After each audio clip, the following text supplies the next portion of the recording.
O dear Prophet Muhammad sallallahu alaihi wasallam, did you not see how your Lord dealt with the people of the elephant? Did he not put their scheme into ruin and send flocks birds upon them? So he made them like the leftover devoured beasts of farm. जिसमें रुश्द हिदायत का सामान है, सिर्फ कुरान है, सिर्फ कुरान है। खालिक़े बहरो बर का ये फरमान है, रब का नूर बशर पर जो एहसान है। हर मुसलमान का जिस पर ईमान है, सिर्फ कुरान है, सिर्फ कुरान है।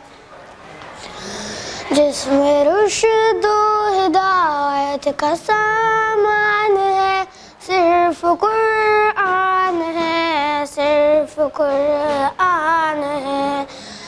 सरवरे अंबिया पर जो नाजिल हुआ, जिससे आसान हर कार मुश्किल हुआ, वो कि जिसका मुखातिब इंसान है, सिर्फ कुरान है, सिर्फ कुरान है।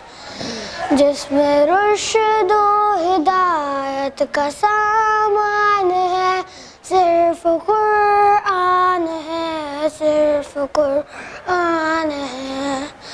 हर्फ जिसके सब मोहतरम मोतबर, जिसकी तफसीर है ज़ात खैरुल बशर, रहबरों का जो है आज भी रहबर, रहबरों का जो है आज भी रहबर।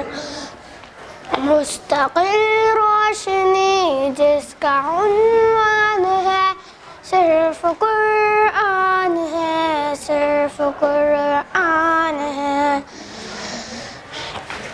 जिसमें रुश्द हिदायत का सामान है, सिर्फ कुरान है, सिर्फ कुरान है। रुश्द हिदायत का मंशूर है, जिंदगी का मुकम्मल जो दस्तूर है। हर्फ ता हर्फ जो नूर ही नूर है, हर्फ ता हर्फ जो नूर ही नूर है।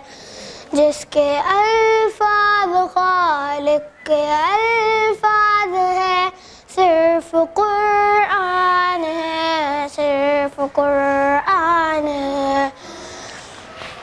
इसको पढ़ना सवाब, इसको सुनना सवाब, ये किताब आखिरी है खुदा की किताब।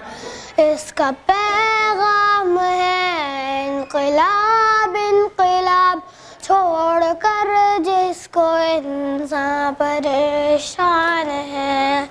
सिर्फ कुरान है, सिर्फ कुरान है, सिर्फ कुरान है, सिर्फ कुरान है। माशाल्लाह, माशाल्लाह, शाबाश, बहुत बढ़िया। Some autofill or if some or minus plus के functions इसको 16 तक नंबर लिखने हैं। मैं बार बार लिखना नहीं चाहता, तो मैं इसको यहाँ पे जाऊँगा, इसको क्लिक करके इसको सेलेक्ट करके उसके बाद ये ब्लैक डॉट जब आएगा जब यहाँ पे आ जाए बताएंगे। नीचे करेंगे हम जहाँ तक भी ला सकते हैं। हम जहाँ तक लाना चाहें ला सकते हैं। और ऑटो सम वगैरह का जो आप लोग करें वो किस तरह से करें? ये हमारी ये इसका फंक्शन है ये हमने इक्वल टू का साइन डाल के फिर एफ लिख के फिर D15 ये है ये डी वाली रो में नंबर 15 जो है हमारा एक्सपेंस उसको D4 सैलरी से हमने कर दिया। अगर देखें हम यहाँ पे अभी हम कर्जदार नहीं है, अगर हम यहाँ पे इसको बंद कर दें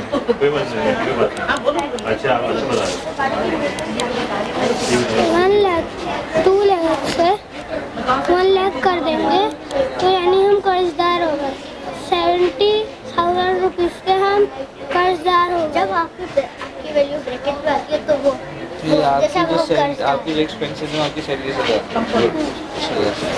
फिल्टर पेपर से नीचे कनेक्ट फिर वो नीचे क्रिएट हो रहा है ब्लू कलर से येलो कलर अलग से क्रिएट हो रहा है। इसको क्या कहते हैं हम? क्रोमेटोग्राफी। अस्सलाम वालेकुम, मेरा नाम हुज़ैफ़ा है। हमारे प्रोजेक्ट का नाम है balloon power car. Balloon power car एक रियल कार की तरह ही डिज़ाइन है। रियल कार में बस ये होता है पावर इंजन से आती है और इस कार में हमारी बलून से पावर आती है बस। और इसे हम लोग इसमें सीखेंगे मैकेनिक सिस्टम और इसे कहा जाता है फ्लूइड पावर। फिजिक्स का है ये बहुत भारी है सामने बताना। फिजिक्स का है साइंस की वो पैसेज में मैटर एनर्जी के बीच की रिलेशनशिप स्टडी करते हैं। मैटर हमारे पास आसपास हर चीज़ में मौजूद होती है। इसके बाद में मैकेनिक्स में हम किसी भी बॉडी की मूवमेंट को स्टडी करते हैं और किसी भी बॉडी की मूवमेंट के कोई फोर्स किया हमें फोर्स आई होती है और यही फोर्स हमारी कार में इस बलून से जुड़ गया। जब बाहर हवा निकलती है तो गाड़ी आगे बढ़ती है जैसे कि ये अभी इसमें हमने इलाकी वेट करा हुआ है आगे देंगे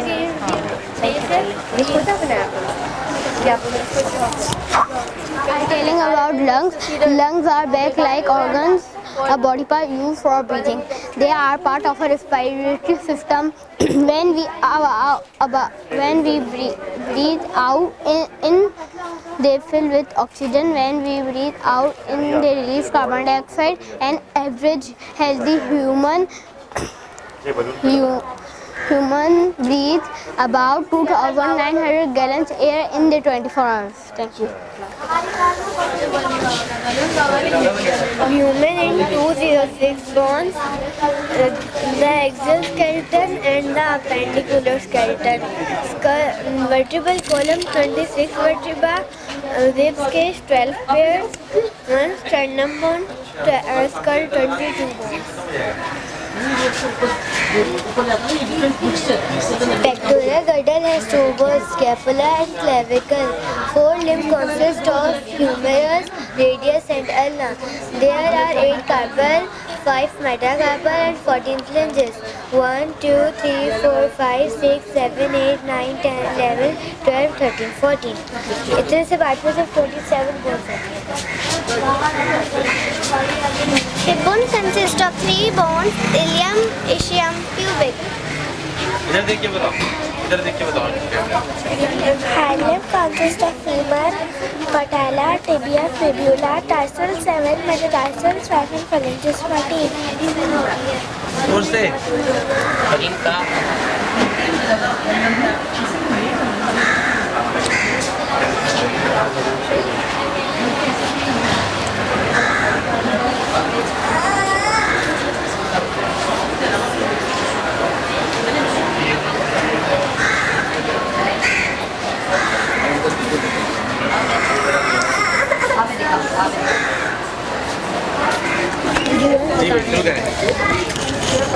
अस्सलाम वालेकुम। मेरा नाम है मंजूर। आज हम आपको अपने प्रोजेक्ट के बारे में बताएंगे, फिगर मी आउट। और ये आपको क्वेश्चन दिए गए, number of people in my family, आपको डिवाइड करके आंसर, इसमें कैप में आंसर लिखे होंगे, आपको लगाना है, आपको रीड करके आपको ढूंढ के लगाना है। याद नहीं हमने करना है। हमारे गेम तरफ करोना अल्लाह के बंदे। है, गेम है। अच्छा ये गेम है। चलें सर। ये यहाँ पर हो सर ये मैथ्स करवाने वाला चक्कर जो है ना, करना कैसे गेम हमें जरा बताओ पहले।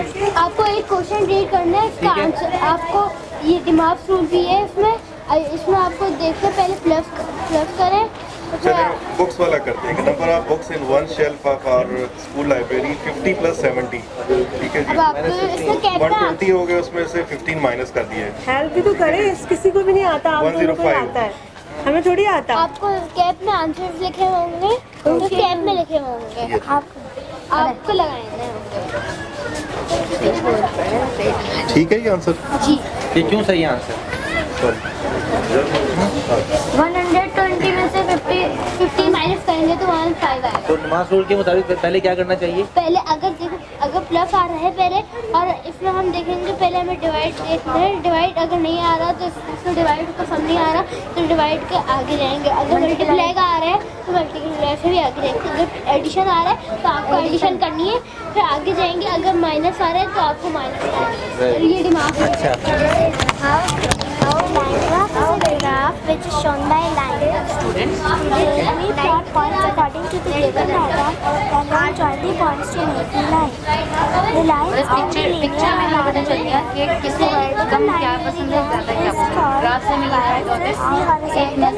line is called y-axis. Number of people playing, x-axis name of sports. How many students like yellow color more than what is the least like sport?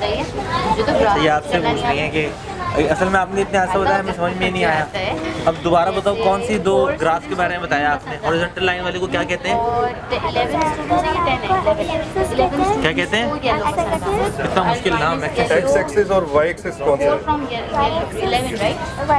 Okay ठीक है। अच्छा गुड। तो अब ये कुछ क्वेश्चन करना चाह रहे हैं आपसे, तो करें जरा question. What is the least like sport? यहाँ से पूछ रहे हैं कि इस ग्राफ को देखकर बताएं। इस ग्राफ को देख के बताना है। What is the least? Light sport. Like सबसे ज्यादा किस खेल को लाइक? तो ये जो है cricket is the most like, ऐसा ही है। इन्होंने लीस्ट का है। लीस्ट का है, लीस्ट इज द हॉकी। अरे ये तो हमारे पाकिस्तान में कॉमिक खेल था। चले good, very good. What is the most like sport? Most like like, is the cricket. Very good. This sport is liked by 80%. 80%। So 80% football is like by 80%। और जो फ्रैक्शन है वही आइसक्रीम संडे को लाया। जो नीचे टोटल आता है, ऊपर जो आप हाफ ऑर्डर कर रहे हैं वो आता है। जैसे कि टोटल आइस क्यूब्स 10 है, नीचे तो हमें लिख दिया 10। अब हमने से चॉकलेट के 2 लिख दिया 2 2/10 हो, तो ये हो जाएगा 2/10। ऐसे ही चेरी के भी 2 है तो ये हो गया 2/10। ऐसे हमने पूरा किया। तो और ये हमारी क्लास में ये मैंने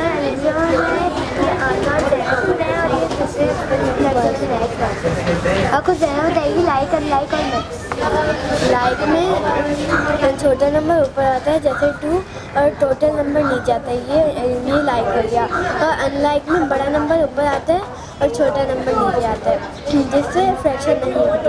और इम्प्रॉपर में मिक्स में हम जैसे मिक्स में होल नंबर होता है, और इम्प्रॉपर में 10 ऊपर आ गया और 2 नीचे आ गया, ये इम्प्रॉपर है। जैसे कि हमने खाया एक पिज़्ज़ा, अब वो एक हाफ बचा, पूरा एक में से एक में कितने पीस? एक में 4 पीस और उसमें एक पीस बची, और हमारे एक पिज़्ज़ा वैसा का वैसा ही है, तो पूरा होल जाएगा। जैसे कि हमने इसमें से एक भी नहीं खाई तो ये भी होल है, इनमें से हमने एक भी नहीं खाई तो ये भी होल है। अगर हम एक भी खाएंगे तो फिर ये फ्रैक्शन बन जाएगा। जैसे मिक्स होता है, मिक्स जैसे कि यहाँ पे एक होल आ जाएगा तो मिक्स नंबर बन जाएगा। अस्सलाम वालेकुम, मेरा नाम अली हसन है। आप लोगों ने आम हॉपस्कॉच खेले होंगे, मगर ये इक्विवेलेंट हॉपस्कॉच है, इक्विवेलेंट फ्रैक्शन का हॉपस्कॉच है। इसको हम एक अलग तरीके से खेलते हैं। ये खेल के फिर आपको दिखाता हूँ। बोलो ना, नहीं उतारो जूते। अच्छा चलो, अभी आपको हुज़ैफा खेल के दिखाएगा। ये जैसे कि 4/8 पे अब इसका अगर हम फ्रैक्शन करेंगे तो ये होगा 8/16 इसे कहते हैं। और ये उसका होगा इक्विवेलेंट फ्रैक्शन। इसे कहते हैं दोनों तरह आपको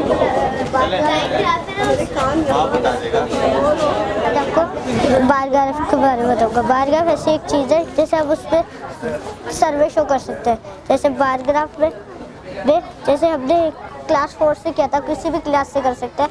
हम कलर्स के बारे में कर सकते हैं, फूड के बारे में कर सकते हैं, किसी भी चीज़ के बारे में कर सकते हैं। अब कुछ सवाल है आपके चीज़ तो हम आपसे पूछेंगे। How many students like red colour?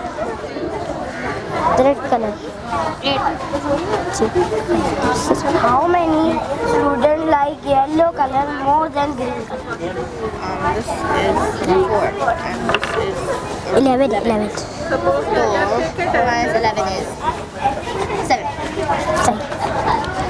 Which color is the most like color?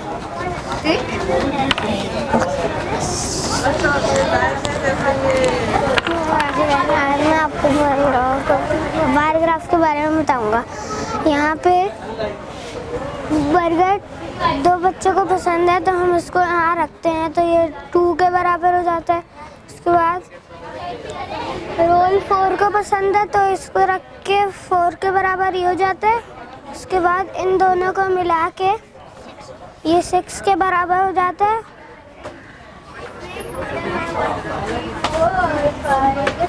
और पिज़्ज़ा 8 बच्चों को पसंद है तो इन दोनों को मिला के 8। बुनियादी तौर पर आपका ताल्लुक़ पाकिस्तान एयरफोर्स से है। आपका अहम हवाला आपकी अमली और आदमी खिदमात हैं। आपने PIQC हमदर्द यूनिवर्सिटी कराची से एजुकेशनल क्वालिटी मैनेजमेंट में एमफिल किया है। इसके बाद आपका दूसरा एमफिल इंटरनेशनल रिलेशंस में कायद आज़म यूनिवर्सिटी इस्लामाबाद से है। आप जामिया कराची से इंटरनेशनल रिलेशंस में PhD कर रहे हैं। आपकी शायाशुदा तसनीफ़ात में कैप्टन कर्नल शेर खान शहीद निशान हैदर, हवालदार लालक जान शहीद निशान हैदर और MM आलम शामिल हैं। आपकी दूसरी किताब लालक जान शहीद निशान हैदर पर आपको national book foundation of Pakistan की तरफ से अव्वल इनाम से भी नवाजा गया। आपने तालीम, इंटरनेशनल रिलेशंस, माशरती पहलुओं पर मुताद्दिद आर्टिकल लिखे हैं।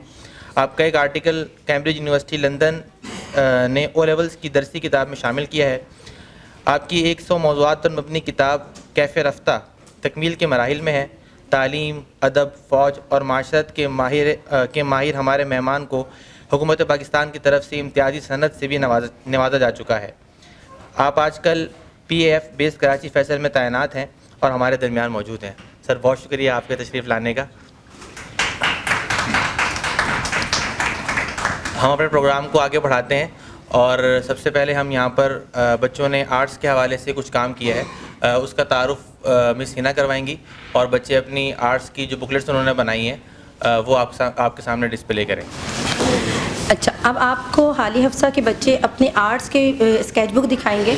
अस्सलाम वालेकुम, मेरा नाम मरियम बिन्त मोहसिन है। आज मैं आपको आर्ट के हवाले से कुछ बताऊंगी। रंग बातें करें और बातों से खुशबू आए, रंग बातें करें और बातों से खुशबू आए।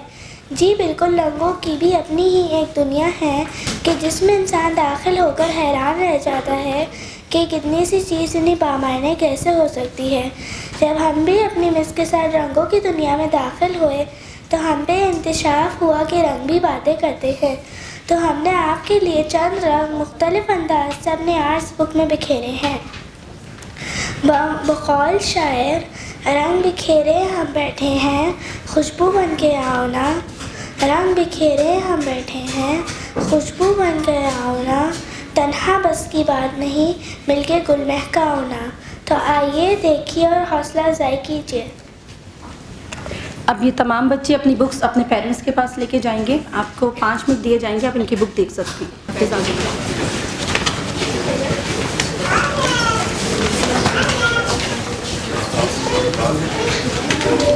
मंजूर,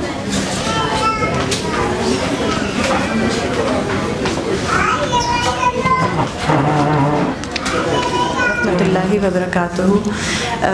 मेरा नाम मिस शौकता इरफान है और मैं इन बच्चों को इस्लामियात पढ़ाती हूँ।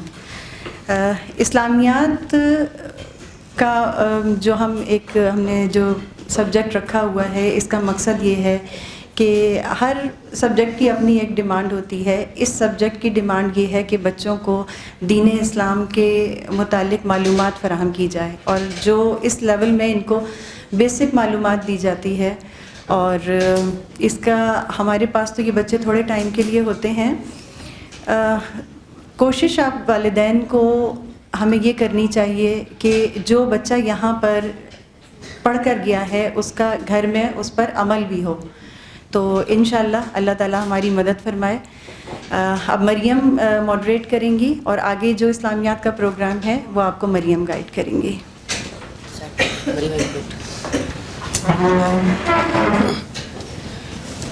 Now Lavisa Zainab and I share you the story of Abraha.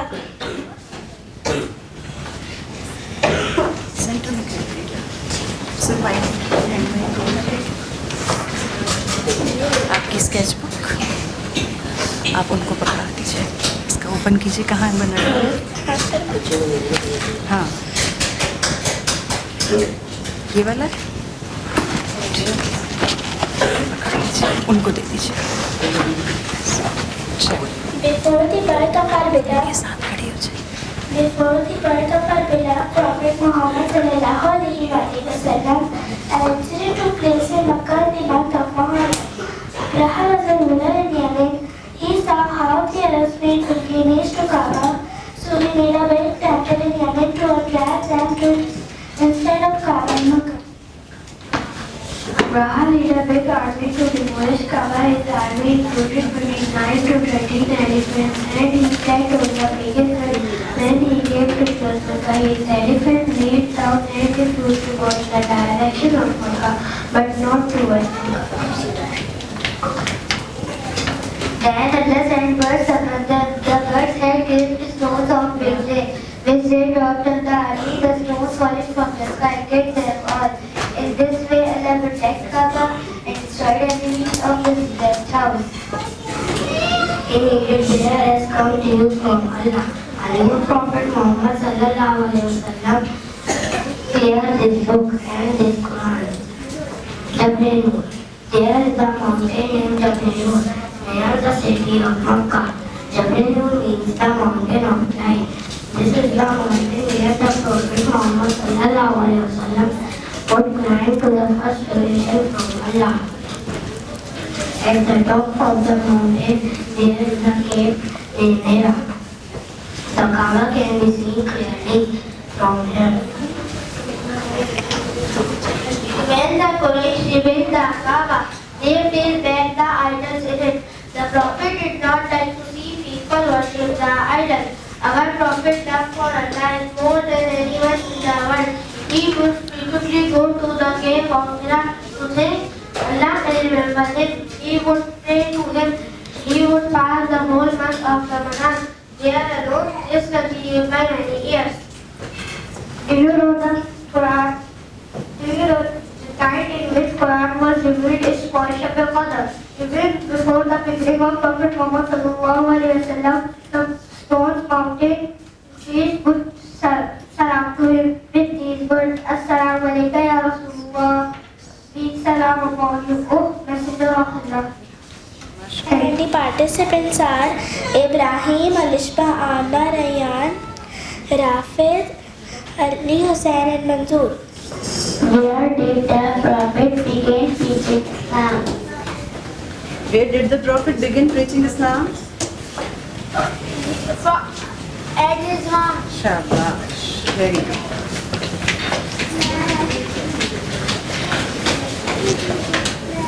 Maryam आप पकड़ते जाइए। Okay. इब्राहिम बेटा फेस इस तरफ कीजिए। जी फेस ऐसे कीजिए, हाँ नहीं पीठ ना कीजिए, ऐसे खड़े हो, ऐसे खड़े हो, ठीक है। Among the slaves who the first to accept Islam. ऊंचे बोलिए। ठीक है, सही है, दुरुस्त है, ये सही है। मरियम आप पकड़ लें स्लीप उनसे।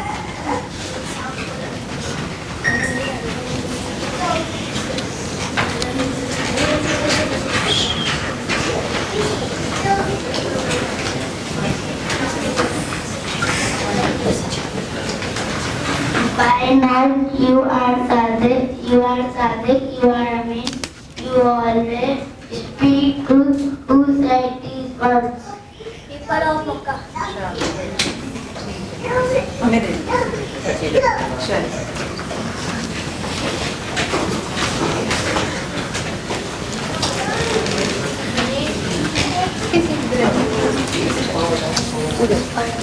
अच्छा कोई बात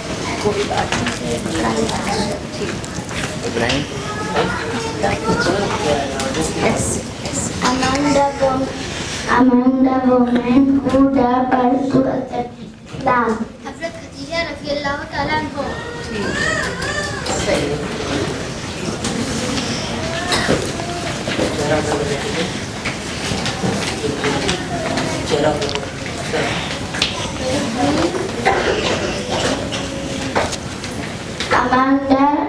Among the men who the first to accept Islam. ठीक है, चलिए ये मरियम से खुलवा, ये मरियम से सामने नहीं शो हो रहा है। इब्राहिम घूमी जा रहे हैं। इब्राहिम को सामने से करवाएं।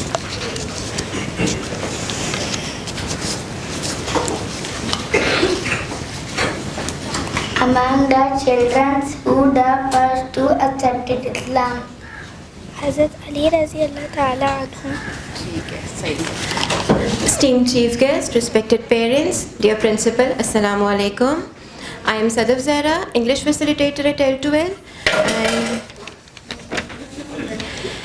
children learn best through rhymes and poetry. So what you saw downstairs was a beautiful presentation of science and maths, and now they're going to present you another beautiful presentation, which is actually a poem, and the title is The Funny Bones. So now you would have Maryam and Lavize and okay, Maryam is going to recite a beautiful poetry called The Funny Song along with Alishba. Please welcome. The skeleton has 2 or 6 bones in an adult. Babies up to 70, which is what this result. The skeleton is divided into 2 main zones, which are called the axial and perpendicular bones. The axial skeleton is topped by the skull. Your brain is in the cranium, which acts as a hull. The mandible or jawbone is able to expand, which is useful for talking, as you can understand. The ossicles are small bones found inside your ear. The malleus and the stapes, which all help you hear. The sounds are amplified by these 3 bones, and then move to the cochlea, which discusses the tones. The ribcage helps to protect the lungs and the heart, with the ribs on inside the sternum in the front. Your vertebral column made up of vertebrae are stacked up very neatly in a vertical array. The cervical vertebrae make up your neck. The spinal cord keeps your reflexes on deck. The ribs are supportive of thoracic vertebrae. Lumbar bones are at the end of spinal cord pathway. 5 sacral vertebrae are fixed to form your sacrum, which holds your upper body and is found in your bum.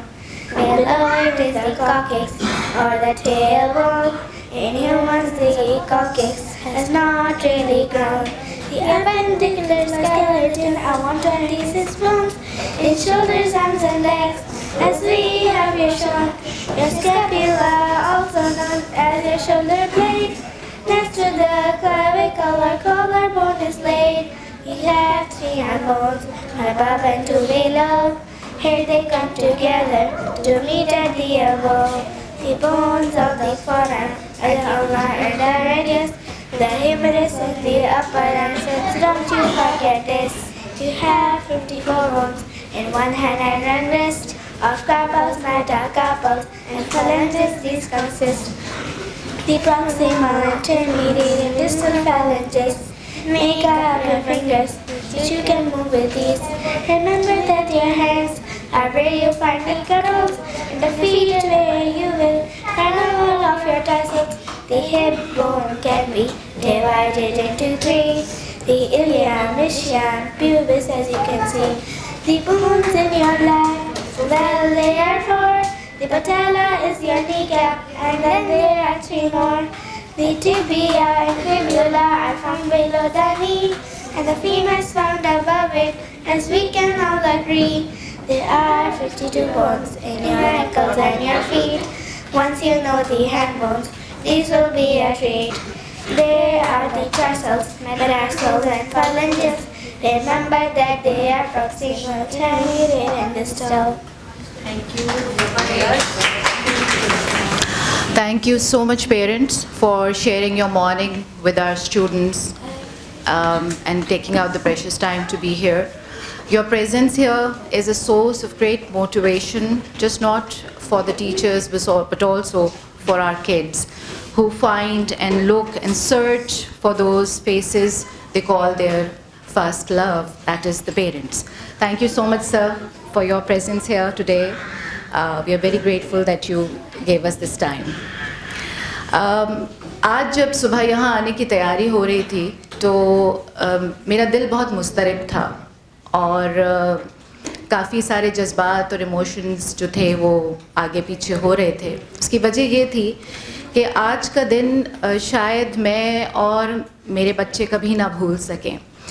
मेरा दूसरे number का जो बेटा है, when he was in his I think 3rd year of medicine, तो उसका मुझे university से फ़ोन आया.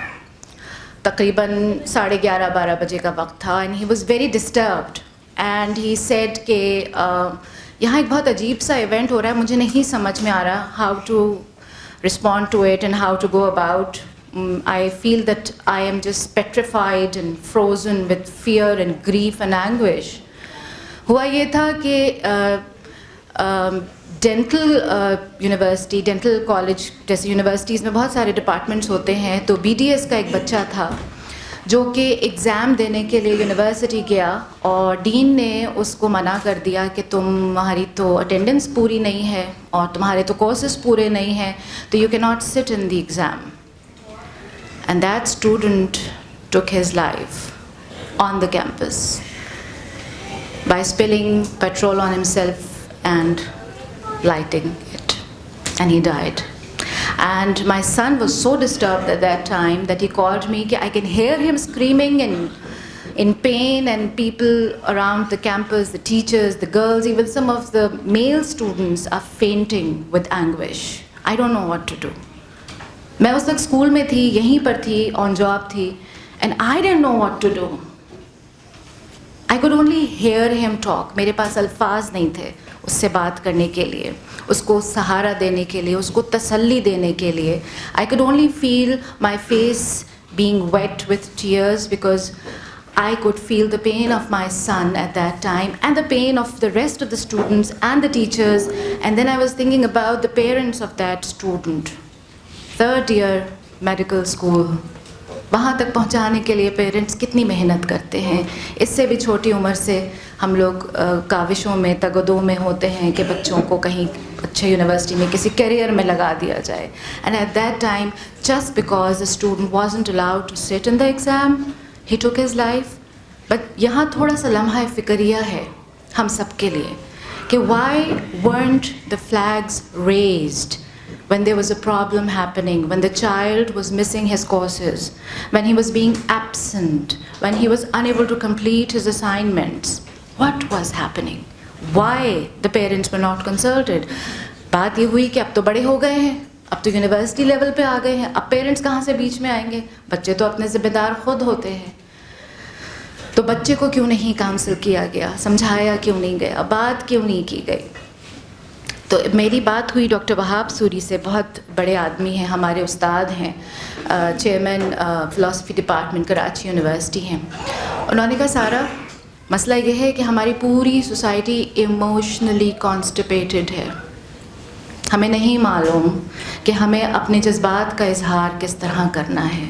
ना हमें मोहब्बत का इजहार करना आता है, ना हमें गम का इजहार करना आता है, ना हमें गुस्से का इजहार करना आता है, और ना हमें खौफ का तयन है।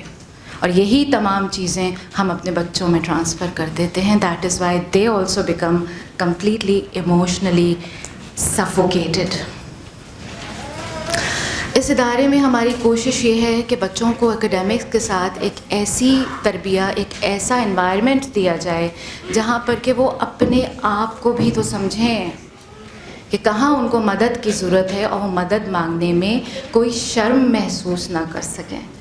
जहाँ वो गलतियाँ करें वो दोबारा उठ सकें। Making mistakes is not a sin, not being able to get up back again is a problem, and that's what we need to look for. ये तो कुछ ज़रा सीरियस नोट की बात थी। फिर मैंने कहा कि अपने आप को ठीक करना है, बच्चों की बहुत सारी तैयारी है, असातिज़ा ने बहुत मेहनत की है, तो इस चेहरे और इस शक्ल को अफसरदगी के साथ तो मैं लेकर आज के इवेंट में नहीं आ सकती। तो फिर मेरी थेरेपी होती है, I read Iqbal whenever I'm depressed। तो आज मैंने कुछ कलाम उसका पढ़ा। एक छोटी सी एक्टिविटी मैं आप लोगों के साथ चाहती हूँ। मैं आप लोगों को कम्पेन करना नहीं चाहती थी, अपने दिल की बात आप लोगों से की। आप लोग अहले फ़िक्र हैं। आप में से कितने लोग फेमिलियर हैं अल्लामा इकबाल के कलाम खुदी का सिर्र नेहा ला इलाहा इल्लल्लाह? ज़रा हाथ खड़ा करके बताइए मुझे। माशाल्लाह। तो मेरी दरख्वास्त है कि ज़रा मेरे साथ आप लोग मिल के उसको पढ़िए आवाज़ बुलंद। जी सर। खुदी का सिर्र नेहा, खुदी का सिर्र नेहा ला इलाहा इल्लल्लाह, ला इलाहा इल्लल्लाह। खुदी है तेग़ फ़सां, खुदी है तेग़ फ़सां, ला इलाहा इल्लल्लाह, ला इलाहा इल्लल्लाह। ये दौर अपने इब्राहीम की तलाश में है, ये दौर अपने इब्राहीम की तलाश में है। सनम कदा है जहाँ, सनम कदा है जहाँ, ला इलाहा इल्लल्लाह, ला इलाहा इल्लल्लाह। सुभान अल्लाह, सुभान अल्लाह। ये छोटी सी एक्टिविटी इसलिए मैंने आप लोगों के साथ की कि देखें, this is what learning is all about.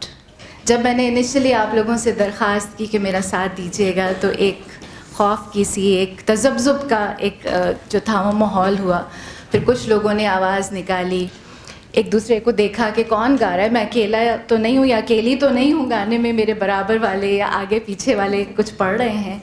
And then जब हम सब लोगों ने गाना पढ़ना शुरू किया इसको, तो कमरे का माहौल किस कदर हसीन और ख़ूबसूरत हो गया। तो this is how learning happens when the students come here to present anything together and they look at each other and they take that strength from each other। हम एक दूसरे को strength देते हैं और support करते हैं, और यही हमारा सबसे बड़ा learning objective है, to learn from each other। because हमारे उस्ताद सर सलमान सिद्दीकी साहब यही कहते हैं, learning is like breathing, we're always learning in every aspect of life। बस एक बात है, हमारे बच्चों की आवाज़ें आप लोगों से कहीं ज़्यादा ज़ोर से निकली हैं, तो बच्चों के लिए क्लैपिंग हो जाए।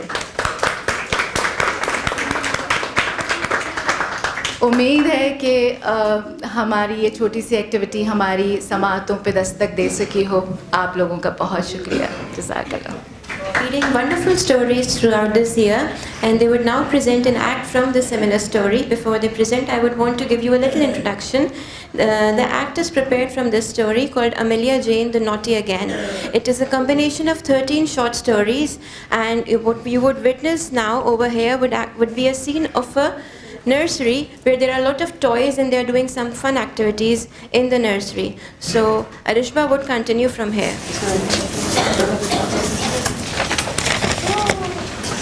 Look guys, I'm making snow. Don't pull out any more feathers. I must. I shall make a snowstorm. No. Look. Don't be silly. How can you not be? I wonder where there is another quilt. No, Amelia, you have already done it. It was on this shelf. I think I saw one of the children put it there. I will climb and see. Oh, Amelia, what are you doing? Below the feathers.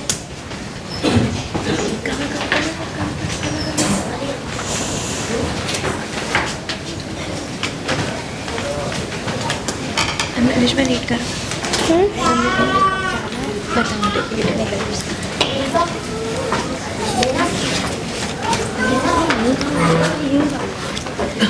बोलो मैं call कर देती हूँ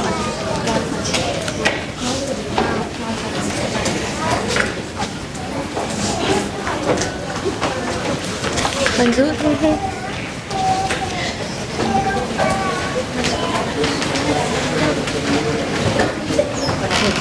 It's sitting down, Amelia. I don't like it. It's sticky. Look at Amelia Jane. She is looking like a white bear. God, I love you. Don't laugh at me. We told you not to be so naughty. You look like a sad white owl. It is the funniest thing I have ever seen. I will teach you to laugh at me. Meow. Meow. Meow. What? A bird in the nursery? Meow. You've got feathers growing on you. Doll don't have feathers. I shall catch you, you the most peculiar bird. I will have a lovely dinner now. Meow. What rubbish! You're not a doll. You have covered yourself in treacle and honey and feathers. I shall eat you for my dinner. Meow. What is this all? What have you done to yourself? You are only a doll after all. Next time you would expect trouble. Meow. Meow. Meow.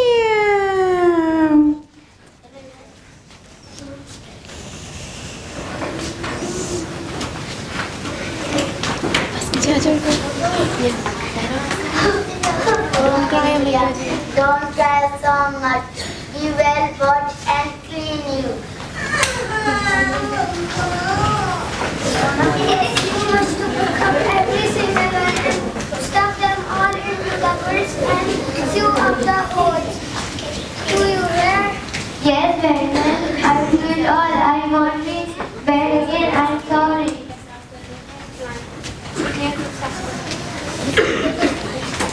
Read. Rishma, read. Amelia was covered with treacle and then with feathers, and it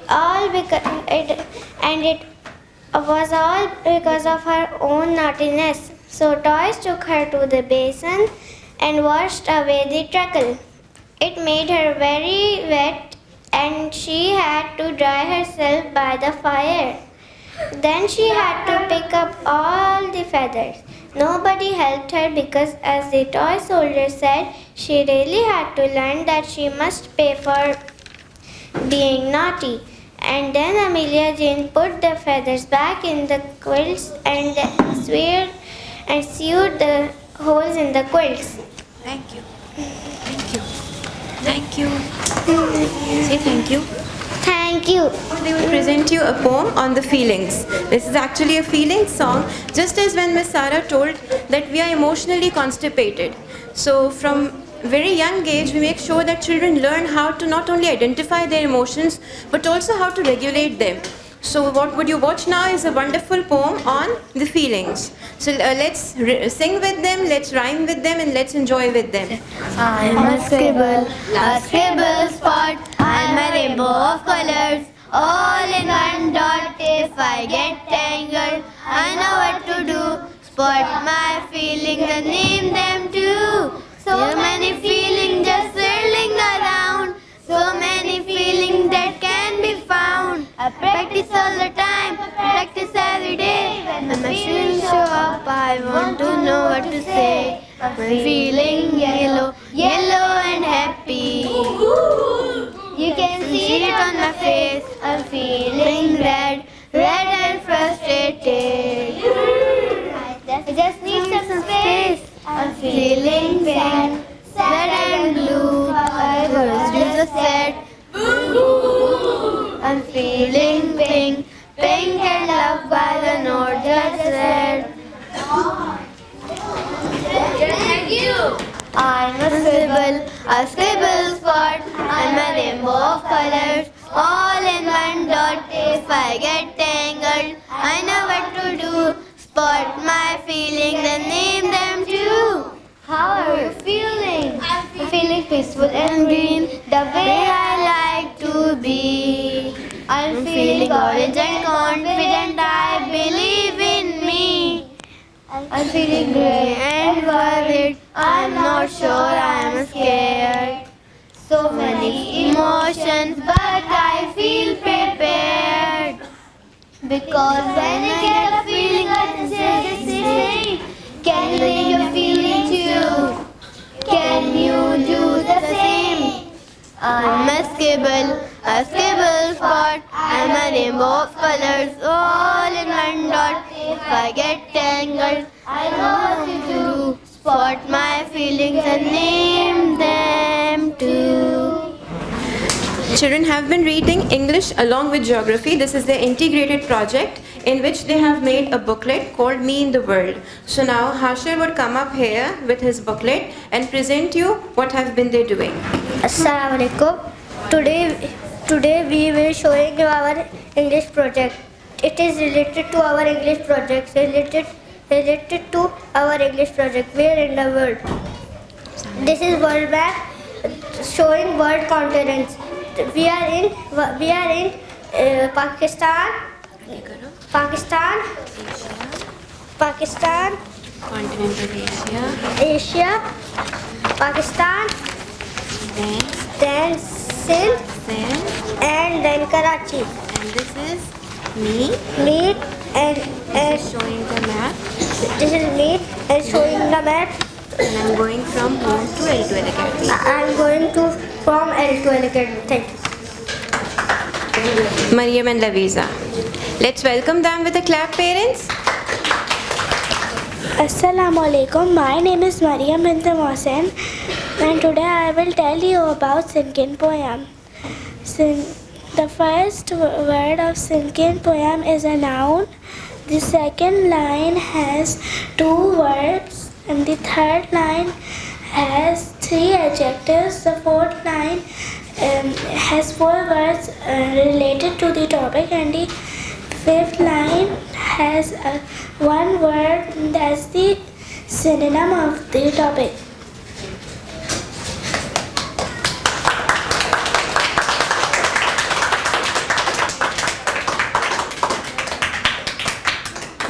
And the second poem is haiku.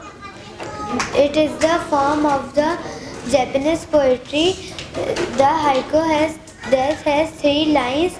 First and last line has 5 syllables and the middle one has 7 syllables. मैं आपसे गुजारिश करती हूँ कि PID के आखिर में आप हमने बनाया कि ये हमने बनाई है खुद, ये हमारी ओन है, हमने किसी से कॉपी नहीं की, हमारे खुद राइट किए, हमने खुद लिखी है।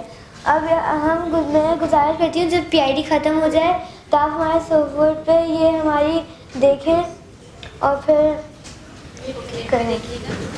हमारी बुकलेट भी देखिएगा और हमारी ये हाइको एंड सिंगिंग पोएम भी देखिएगा। अब आपको बच्चे उर्दू की एक बहुत प्यारी नज़म सुनाने के लिए आएंगे उकाबी शान से, तो उम्मीद है आपको पसंद आएगी।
अब्दुल सत्तार एदी से तो हम सब वाकिफ़ हैं, तो हमारे बच्चों ने अब्दुल सत्तार एदी के बारे में पढ़ा और एक फ़ील्ड ट्रिप में जाके देखा कि उनके फाउंडेशन में किस तरह का काम हो रहा है, तो उसके बारे में, उनकी ज़िंदगी के बारे में, बचपन के बारे में, उनके वफ़ात के बारे में हमारे बच्चे आएंगे और आपको बताएंगे।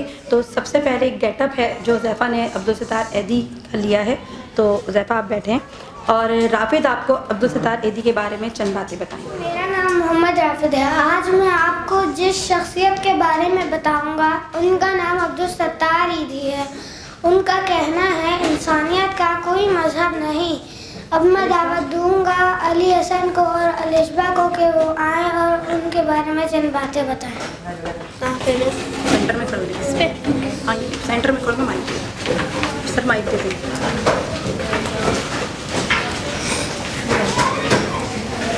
अब्दुल सत्तार एदी खिदमत खल्क़ के शोबे में पाकिस्तान और दुनिया की जानी मानी शख्सियत है जो एदी फाउंडेशन के सरबराह थे।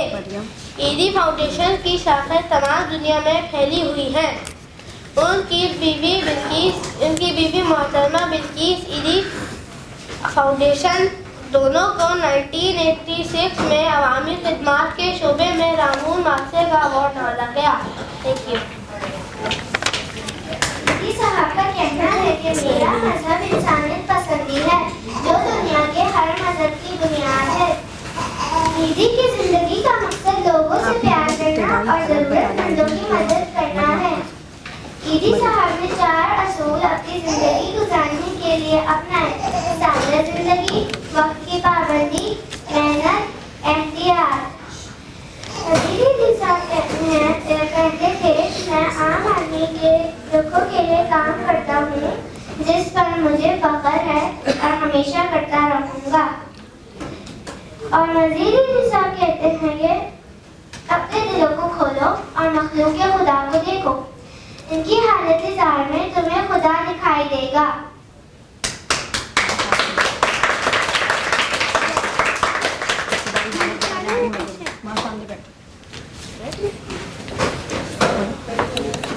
अब इब्तिदाई हालात बताने के लिए आएंगी मरियम। अब्दुल सत्तार जनवरी 1928 में भारत की रियासत गुजरात के शहर बटवा से ताल्लुक़ रखते थे। वो विदेशी लीडर थे और शुरू से ही अपने दोस्तों के साथ छोटे छोटे काम और खेल तमाशे करने पर हौसला अफजाई रखते थे। अब आगाज बताने आएंगी ज़ैनब। 1947 में कराची में बहुत बड़े पैमाने पर फ्लू की वबा फैली, जिसने ईदी ने फौरी तौर पर रद्द अमल कर लिया और उनने कैंपें लगवा और मुफ्त मदाद की, जिसमें लोगों ने दिल खोल कर मदद की। इनको देखते हुए पाकिस्तान ने भी इनको इमदादी रकम दी, जिससे ये पूरी इमारत खरीदी। यहाँ नर्सिंग के लिए सेंटर और नर्सों की तरबियत के लिए स्कूल खोल लिया। यही ईदी फाउंडेशन का आगाज है। मेरा नाम आतिया और मैं आपको ईदी फाउंडेशन की तरक्की के बारे में बताऊंगा। जोर से बोलिए। ईदी फाउंडेशन की तरक्की के बारे में बताऊंगा। आने वाले सालों में ईदी फाउंडेशन पाकिस्तान के बाकी इलाकों में फैलती गई। फ्लू की वबा के बाद एक कारोबारी शख्स ने ईदी को बड़ी स्टाउट जिससे उन्होंने एक एम्बुलेंस खरीदी, जिसको वो खुद चलाते थे। आज भी ईदी फाउंडेशन के पास 600 से भी ज्यादा एम्बुलेंस है और उनके टूलों और स्पेयर है। कराची एम्बुलेंस पर मुख्तलिफ जगहों पर वो खुद ही रवाना होते थे। उन्होंने हॉस्पिटल एम्बुलेंस के अलावा बहुत सी चीज़ें खोली हुई, जैसे कि यतीम खाने, पागल खाने, ब्लड बैंक, मजदूरों के लिए घर, हमारे बच्चों के स्कूल भी खोले हैं और वो मुफ्त में बच्चों का इलाज और मुफ्त की तालीम दी जाती है। जदीद मेराज के लिए बताने आएंगे मंसूर, इब्राहिम और रेयान। अस्सलाम वालेकुम, मेरा नाम मंसूर है। मेरा नाम इब्राहिम है। मेरा नाम है रियान। आज हम आपको ईदी फाउंडेशन जदीद मेराज के बारे में बताएंगे। आज पाकिस्तान के इस्लामी दुनिया में भी ईदी ने मोहतरम शख्स की हैसियत से मशहूर है। शोहरत और इज्जत के बावजूद उन्होंने अपनी सादा जिंदगी नहीं छोड़ी। वो सादा सा पाकिस्तानी लिबास पहनते थे जो सिर्फ एक या दो उनकी मिल्कियत थी। इस एक जूते का जोड़ा जो वो 20 साल से पहन रहे थे। शुक्रिया। और ये भी हकीकत है कि ईदी फाउंडेशन का बजट 1 करोड़ था, जिसमें से वो अपनी रात पर एक भी पैसे खर्च नहीं करते थे। ईदी साहब के बेटे फैसल बता रहे थे, जब अफगानिस्तान में मरकज का इंतजाम किया जा रहा था तो मेहमानों और सहाफियों के लिए कुर्सियाँ खरीदी। ईदी में आए थे लोग के लिए रकम किसी और के काम आ सकती थी। इस रात लेने के बाद एम्बुलेंसों की ड्राइवर खर्च हुआ। वफात के बारे में बताने आएंगे अली हुसैन। मेरा नाम अली हुसैन है और मैं आज आपको वफात के बारे में बताऊंगा। अब्दुल सत्तार आज जुलाई 2016 को अब्दुल सत्तार शाम 5 बजे मुनव्वरा में भेजा गया था और रात 11 बजे उनकी गुर्दे काम करना छोड़ जाने के बाद 88 साल की उम्र में उनका इंतकाल हो गया था। उन्हें वफात से पहले ये वसीयत की थी कि मेरी आगे किसी जरूरतमंद को अतियत कर दीजिए। बच्चों के बारे में जो ईदी साहब ने कहा है वो आपको मुदस्सिर बताएंगे। आज मैं आपको ईदी साहब ने जो बच्चों के बारे में कहा था मैं वो बताऊंगा। ईदी साहब कहते हैं कि हमें लोगों से प्यार करना चाहिए, खास तौर पर बच्चों से जो कि हमारा मुस्तकबिल है। जज़ाकल्लाह खैर। पेरेंट्स को भी होता है कि हम मुख्तलिफ जानवरों को पालें, लेकिन हमें अक्सर जानवरों के बच्चों के नाम नहीं पता होते। तो इसी ड्रामे में बच्चे आपको ये बताना चाहेंगे कि जानवरों के बच्चों के नाम क्या होते हैं। उम्मीद है आपको पसंद है। अस्सलामु अलैकुम वरहमतुल्लाहि वबरकातुहू। वालेकुम अस्सलाम वरहमतुल्लाहि वबरकातुहू। प्यारे बच्चों, आप लोग कैसे हैं? ठीक है, अल्हम्दुलिल्लाह। अच्छा, अब मुझे ये कौन बताएगा कि किस किस के घर में जानवर पाले हुए हैं? मेरे घर में मुर्गी के बच्चे हैं। में बिल्ली है। मेरे घर में मुर्गी के बच्चे हैं। मेरे घर में अच्छा, आपको मालूम है कि आज हमारा मौजू ही है यही है। मैं आपको जानवरों के बच्चों के मखसूस नाम बताऊंगी। अच्छा जी, जरा आप मुझे बताइए कि बिल्ली के बच्चे को क्या कहते हैं? इस बिल्ली के बच्चे को तो बिल्ली का बच्चा ही कहेंगे ना, और सब मुर्गी का बच्चा कहेंगे। ये बेटा, मैं आपको यही तो समझाना चाह रही हूँ कि बिल्ली के बच्चे को बलूंगड़ा कहते हैं। अच्छा, अब मुझे ये कौन बताएगा कि घोड़े के बच्चे को क्या कहते हैं? अच्छा ठीक है ना, ललिता आप मुझे बताइए। बस घोड़े के बच्चे को तो बछेरा कहते हैं। शाबाश, आपका जवाब बिल्कुल ठीक है। और इसी तरह बकरी के बच्चे को मिर्ना कहा जाता है, जबकि बकरी का बच्चा कहते हैं। अब मुझे ये कौन बताएगा कि सांप के बच्चे को क्या कहते हैं? बस सांप के बच्चे को तो सांप को छोड़े, सांप के डस के मार देता है। खतरनाक है तो क्या हुआ, उसके बच्चे का नाम था पोलियो है। अच्छा, अब मुझे ये कौन बताएगा कि उल्लू के बच्चे को क्या कहते हैं? मुझे थोड़ी पता, उल्लू के बच्चे को मुझे बेटा आप क्या दोबारा से बोले। मुझे थोड़ी पता उल्लू के बच्चे को क्या कहते हैं, लेकिन मेरे मुझे उल्लू का पट्टा। बेटा आपके हमने बिल्कुल ठीक फरमा दिए हैं। उल्लू के बच्चे को उल्लू का पट्टा एक कहा जाता है। और मैं बता हाथी के बच्चे को क्या कहते हैं? पट्टा कहते हैं। बस मैं बताऊं कि मुर्गी के बच्चे को क्या कहते हैं? मुर्गी के बच्चे को तो चूहा कहते हैं। और मैं बताऊं हिरण के बच्चे को क्या कहते हैं? हथमोटा कहलाता है। और इसी तरह यहाँ पे तो बच्चों को मेरे साथ बहुत सारी मालूमात है। मैं बताऊं, जब मैं एक दफा जा रहा था खेलने, तो मैंने भाई को बोला, भाई वो देखो कुत्ते का बच्चा देख रहा है। भाई ने कहा तुम तो घर चलो, तुम्हें अम्मी बताएंगी। फिर मिस क्या हुआ, मेरी जो मार लगी। आज आप बताइए कुत्ते के बच्चे को क्या कहते हैं? बेटा अब जो हो गया सो हो गया, आइंदा से याद रखना कुत्ते के बच्चे को पीला कहते हैं। खुदा के आशिक तो हैं हज़ारों, बनू में फिरते हैं मारे मारे। खुदा के आशिक तो हैं हज़ारों, बनू में फिरते हैं मारे मारे। मैं उसका बंदा बनूंगा जिसको खुदा के बंदों से प्यार हो।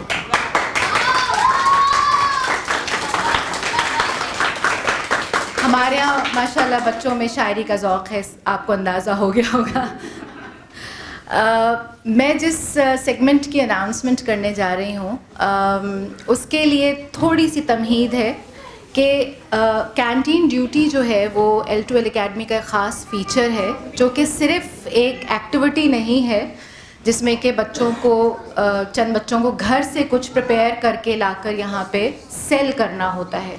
इसके पीछे काफ़ी मेथडोलॉजी है, जिसके काफ़ी लर्निंग ऑब्जेक्टिव्स हैं। इसमें सबसे अहम चीज़ ये है कि बच्चों का कॉन्फिडेंस डेवलप हो और वो जो चीज़ लाए हैं उसको पूरे एतमाद के साथ लोगों के सामने प्रेजेंट कर सकें, उसको सेल करने की, उसको बेचने की सलाहियत रख सकें। और सबसे अहम चीज़ ये कि हम एंटरप्रेन्योर्स क्रिएट करना चाहते हैं। तिजारत जो कि हमारे नबी का पेशा भी है, हम यहाँ पे नौकर नहीं बनाना चाहते, हम यहाँ पे वो लोग बनाना चाहते हैं जो कि अपने लिए ख़ुद कुछ सोच सकें और कर सकें। और जैसा कि अल्लामा इकबाल ने कहा है कि बरतरज़ अंदेशे सूदो ज़िया है ज़िंदगी, है कभी जाँ और कभी तस्लीम जाँ है ज़िंदगी। अपनी दुनिया आप पैदा कर अगर जिंदों में है, सिर्रे आदम है ज़मीर कुन फ़िका है ज़िंदगी। कि जब अल्लाह रब्बुल इज़्ज़त ने इंसान को क्रिएट किया तो अपना एक एट्रीब्यूट इंसान में डाला और वो है क्रिएटिविटी। और उस क्रिएटिविटी का हमसे सवाल होगा। अशरफुल मखलूक़ात होने के नाते हमसे सवाल होगा कि अपनी एनर्जीज़, अपनी क्रिएटिविटी, अपनी पोटेंशियल्स को कहाँ इस्तेमाल किया। तो ये महज एक ड्यूटी नहीं होती है कैंटीन की, इसके पीछे बहुत सारी लर्निंग स्किल्स होती हैं।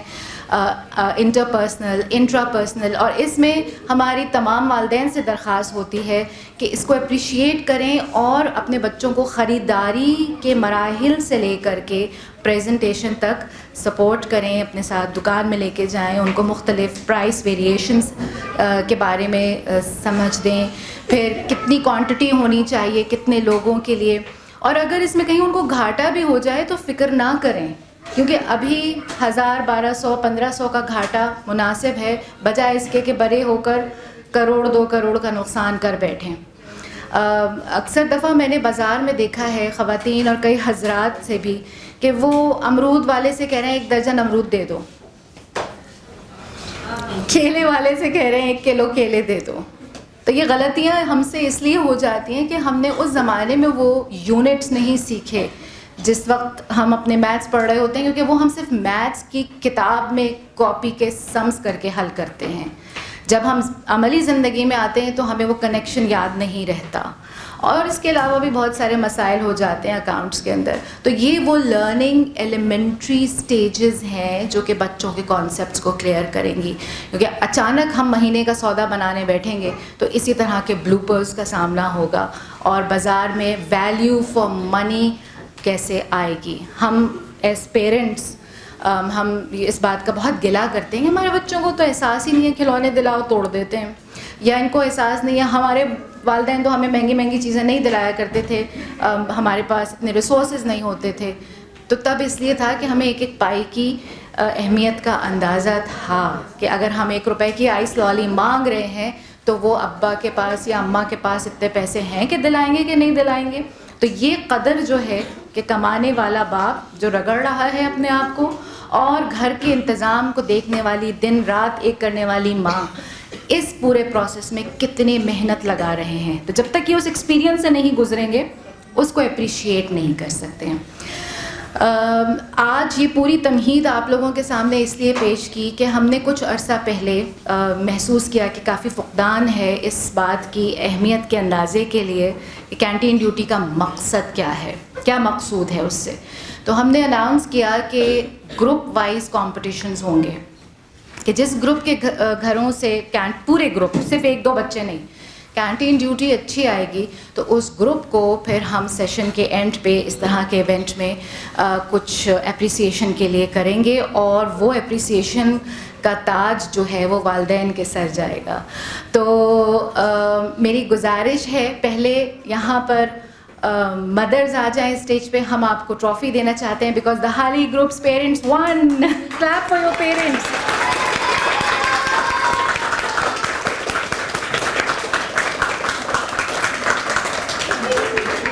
मैं चाहूँगी कि तमाम असातिज़ा यहाँ पर मौजूद हों, मिस हिना, मिस यूशा, मिस सदफ़, और उनके हाथ से ये उनके साथ ये ट्रॉफ़ी हम मेहमान ख़ुसूसी के ज़रिए तमाम वालिदैन को दें। मदर्स पहले आ जाएं प्लीज़, ताकि ये अपने बच्चों के खुशी में आप शामिल हों। All the credit goes to both the parents.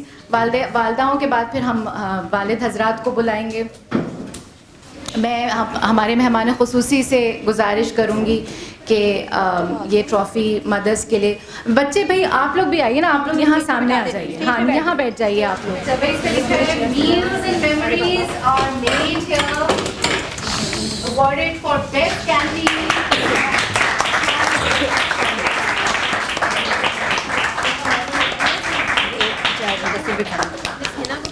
आइए है ना, हाँ ये इन्होंने एक माँ की तरह अपने बच्चों को इस हवाले से मोटिवेट किया। Let's not forget her, please clap for.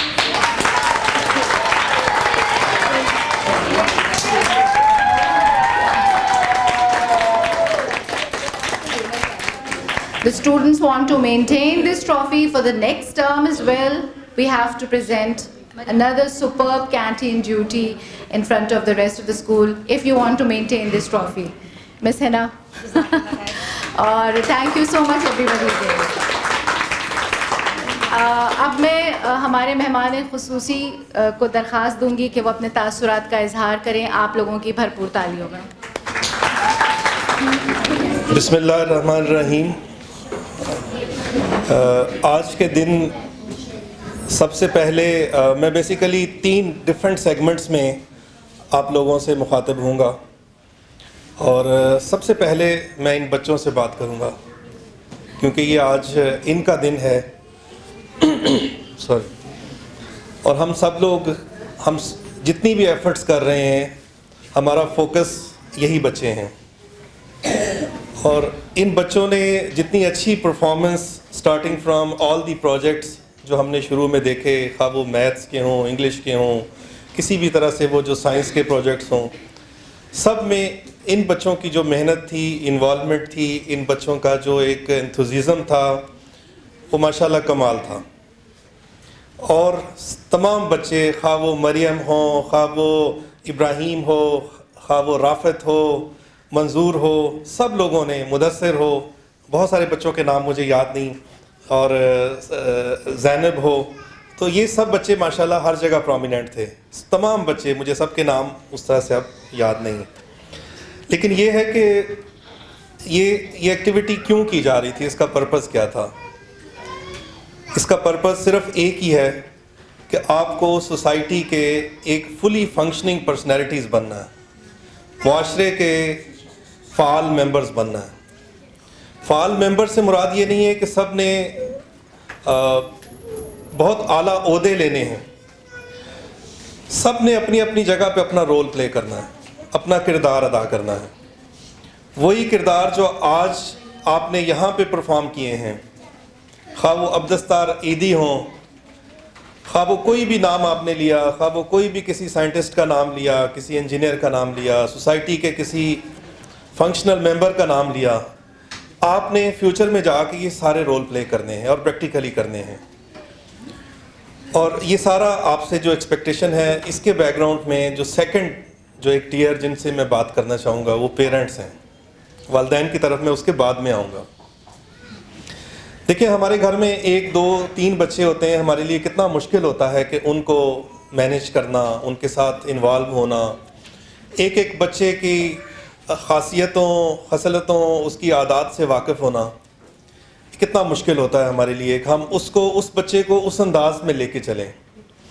और यहाँ तो आपके पास सैकड़ों बच्चे हैं जिनके अंदर इंडिविजुअल डिफरेंसेस हैं, जिनको आपने सिखाना है।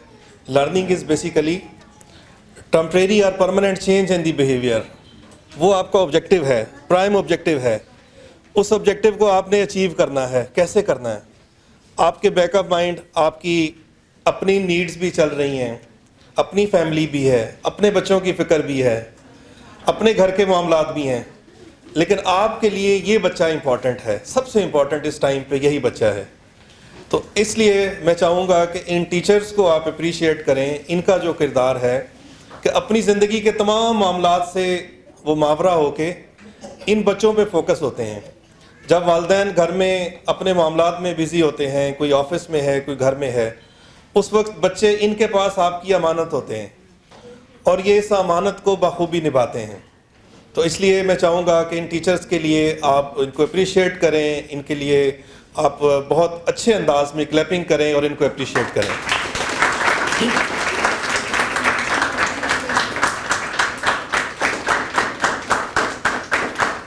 उसके बाद जो नेक्स्ट जिन लोगों को मैं फोकस करके मैं उनसे बात करना चाहूँगा वो वालिदैन हैं, पेरेंट्स हैं। देखिए, अपनी ज़िंदगी से बहुत सी ज़रूरियात को, नीड्स को, लग्जरीज़ को काट के हम अपने बच्चों के ऊपर फोकस कर रहे होते हैं और हम चाह रहे होते हैं कि हमारे बच्चे सोसाइटी में हमसे आगे जाएं। वो काम जो हम नहीं कर सके हमारे बच्चे करें, ये हर वालिदैन की ख्वाहिश होती है। लेकिन इसमें हम कुछ कोताहियाँ कर जाते हैं।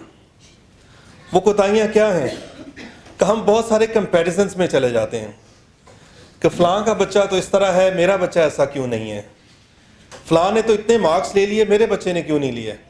देखिए, जो मैम सारा ने बात की थी कि जो हम एक बड़ा हसास पहलू जो आज हमें सोसाइटी में नज़र आ रहा है वो सोसाइटल मर्डर का है, जिसकी तरफ इन्होंने इशारा किया।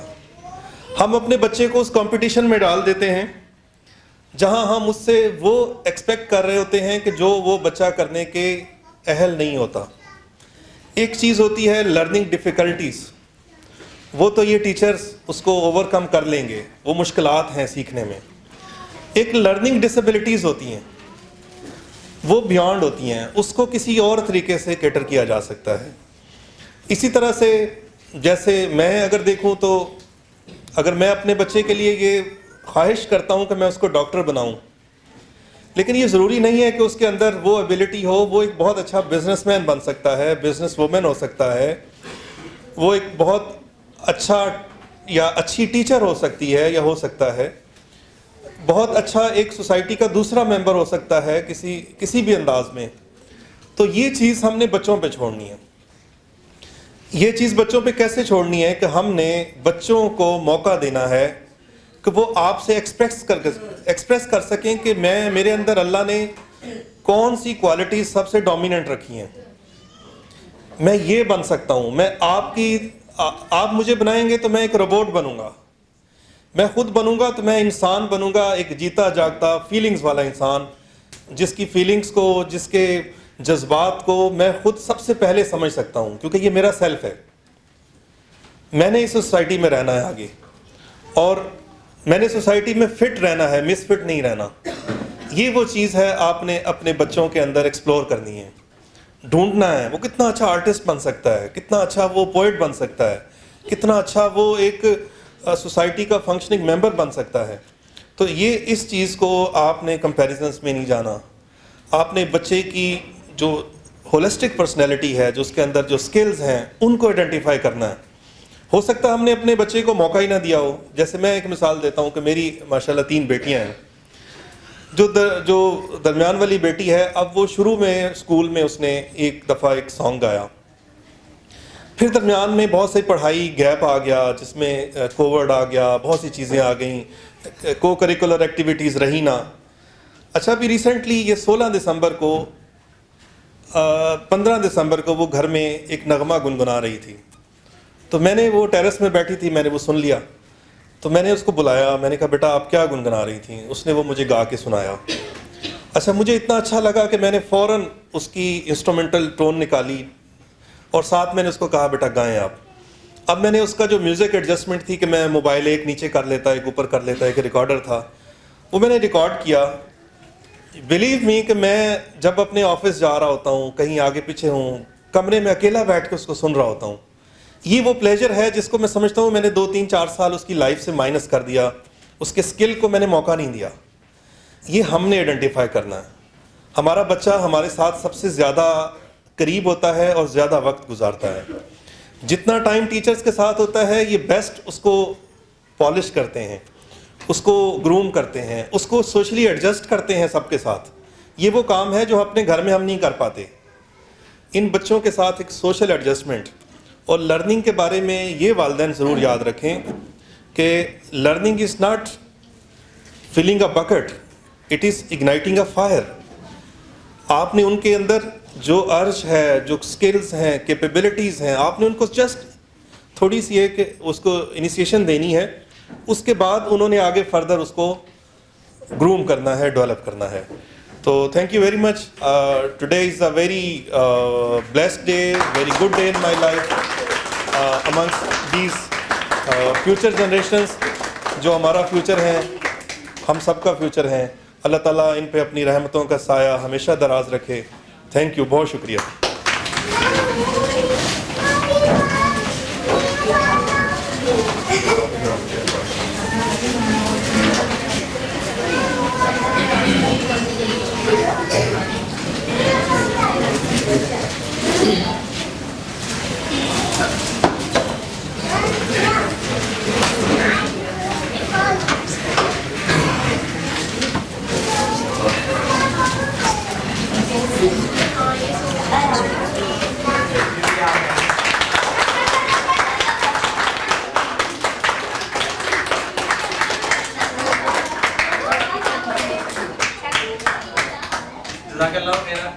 ये आप लोगों की मेहनत है माशाल्लाह कि बच्चे हमें इस तरीके से फलते फूलते नजर आ रहे हैं। आप लोग ऐसी ही मेहनत करते रहें और बच्चों को और भी आगे बढ़ाते रहें।